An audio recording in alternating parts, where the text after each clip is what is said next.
জয় শ্রী রাধে। গুরু ব্রহ্মা গুরু বিষ্ণু গুরুদেব মহেশ্বর, শ্রী গুরু পরম ব্রহ্ম তস্मै শ্রী গুরুদেবায় নমঃ। ষোড়শ অধ্যায় দৈবাসুর সম্পদ বিভাগ যোগ।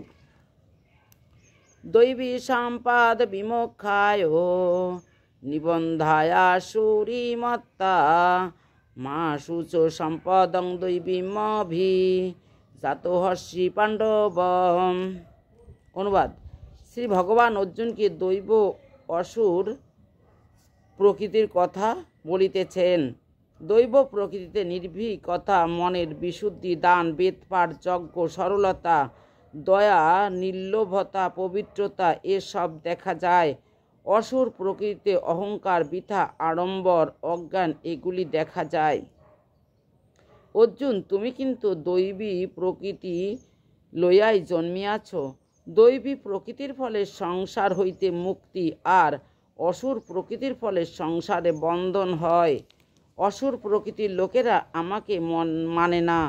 তাহারা নানা আশায়, নানা কামনায় জড়াইয়া পড়িয়া অন্যায় পথে ধন অর্জন ও সঞ্চয় করে। তাহারা ভাবে, এই তো কত ধন পাইলাম, কত মনোরথ পূর্ণ হইল, কত শত্রু মারিলাম, আবার এমনি কত ধন পাইব, কত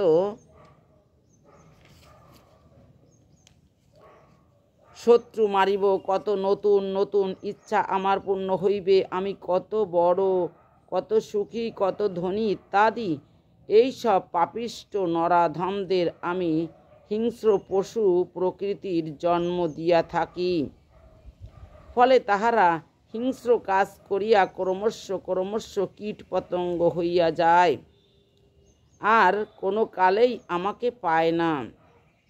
কাম, ক্রোধ, লোভ এই তিনটি নরকের পথ। এই কয়টি ত্যাগ করা উচিত।